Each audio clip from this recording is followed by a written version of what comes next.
मधुबन के बाबा,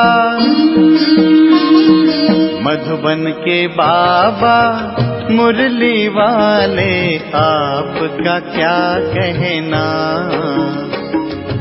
आपका क्या कहना।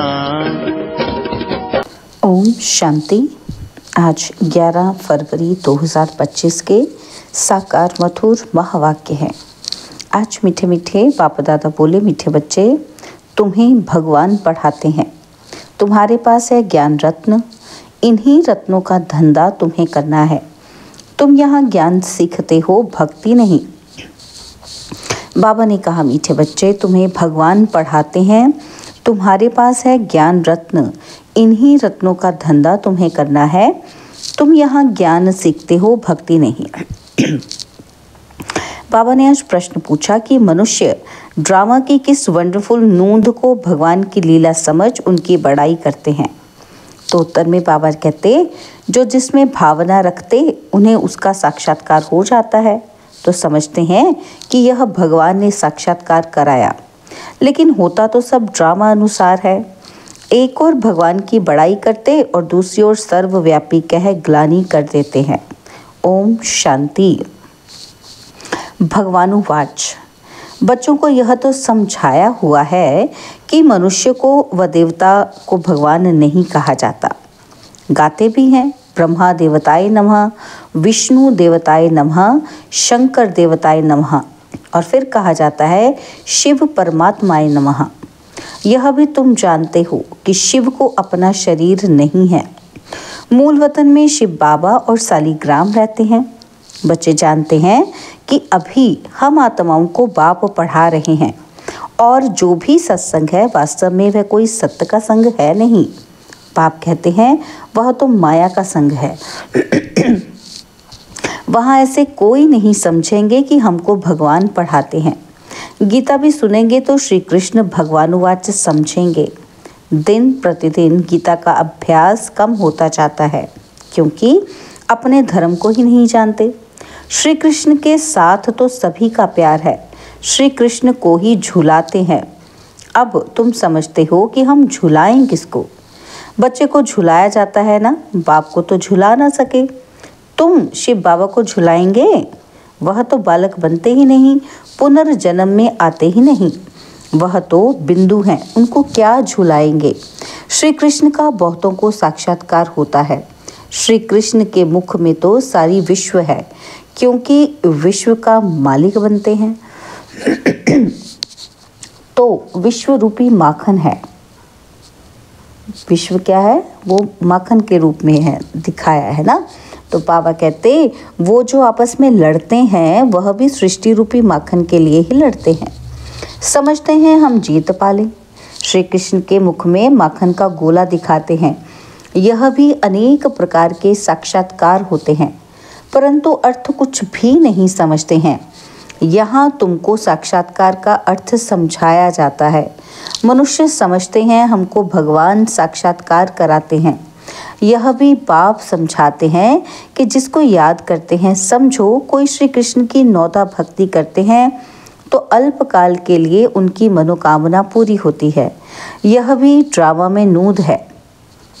ऐसे नहीं कहेंगे कि भगवान ने साक्षात्कार कराया।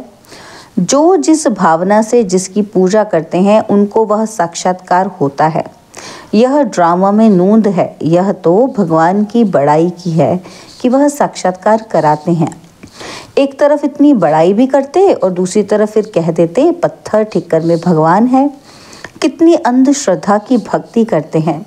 समझते हैं बस श्री कृष्ण का साक्षात्कार हुआ, श्री कृष्णपुरी में हम जरूर जाएंगे। परंतु श्री कृष्णपुरी आए कहाँ से?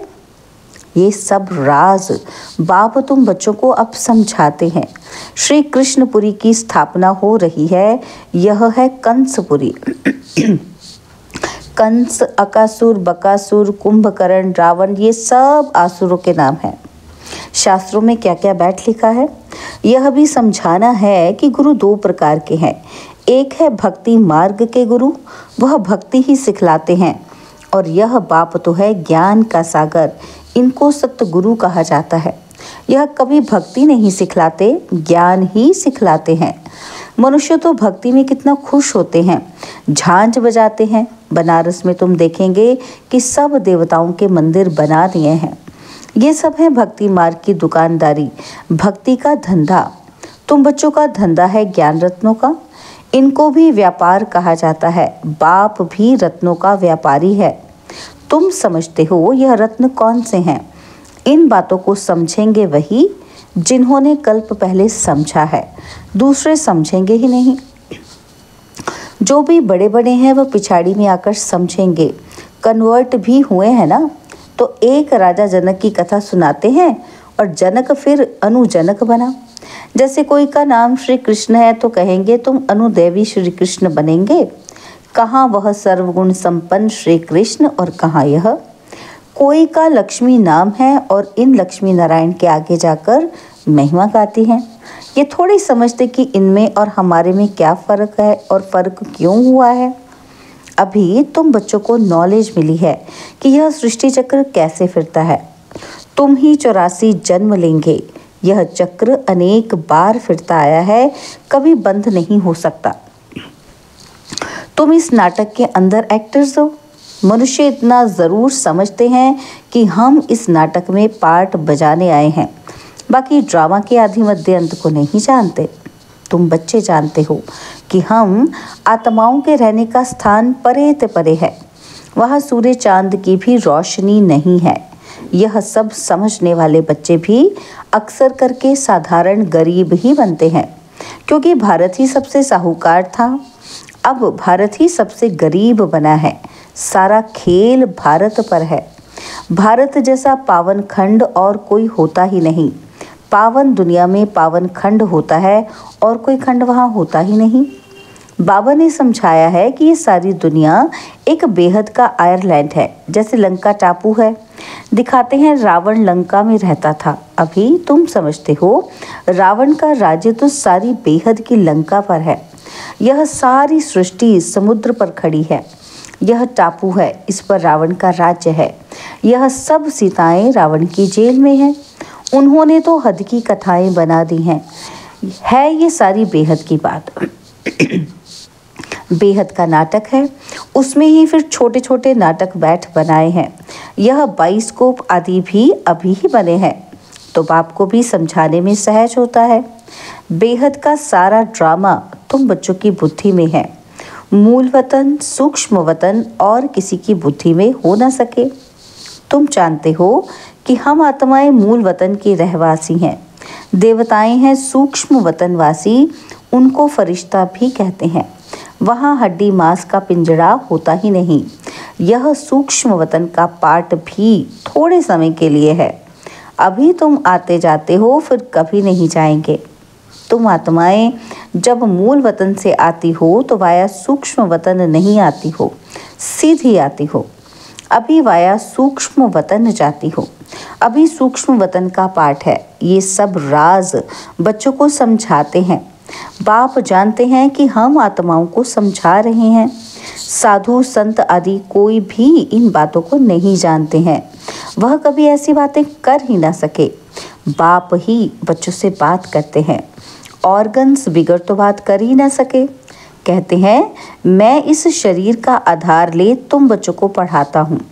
तुम आत्माओं की दृष्टि भी बाप की तरफ चली जाती है। यह है सब नई बातें। निराकार बाप, उनका नाम है शिव बाबा।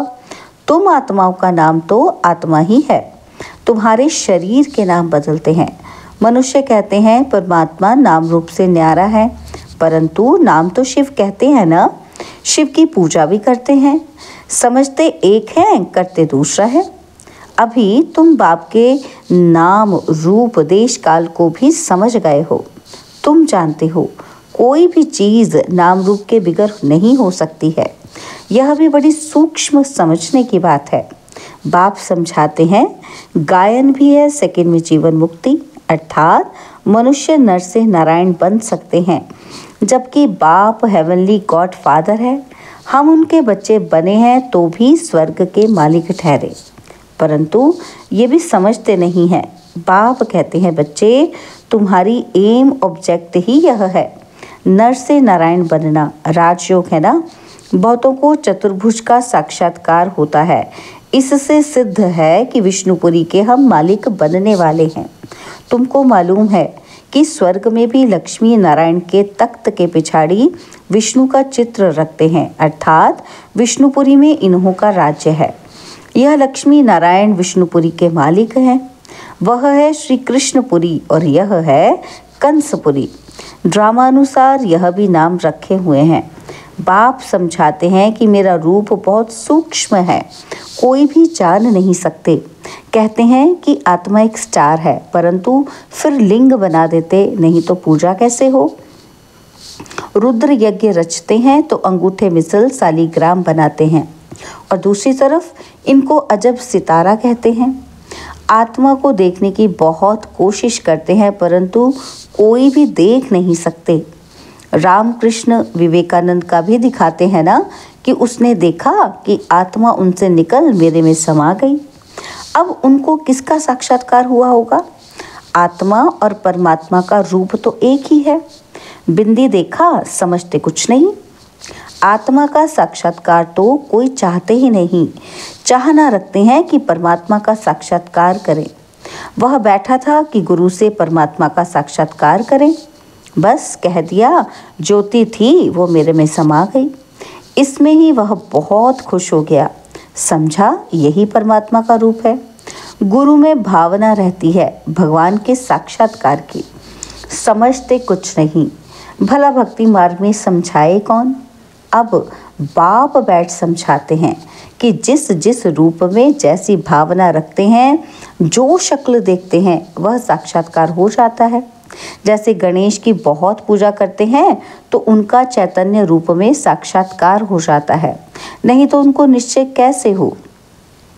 तेजोमय रूप देख समझते हैं कि हमने भगवान का साक्षात्कार किया, उसमें ही खुश हो जाते हैं। ये सब है भक्ति मार्ग, उतरती कला। तो पहला जन्म अच्छा होता है, फिर कमती होते होते अंत आ जाता है। बच्चे ही इन बातों को समझते हैं। जिनको कल्प पहले ज्ञान समझाया है, उनको ही अब समझा रहे हैं। कल्प पहले वाले ही आएंगे, बाकी औरों का तो धर्म ही अलग है। बाप समझाते हैं, एक एक चित्र में भगवानुवाच लिख दो। बड़ा युक्ति से समझाना होता है। भगवानुवाच है ना, यादव कौरव और पांडव क्या करत भय, उसका यह चित्र है। पूछो, तुम बताओ, अपने बाप को जानते हो?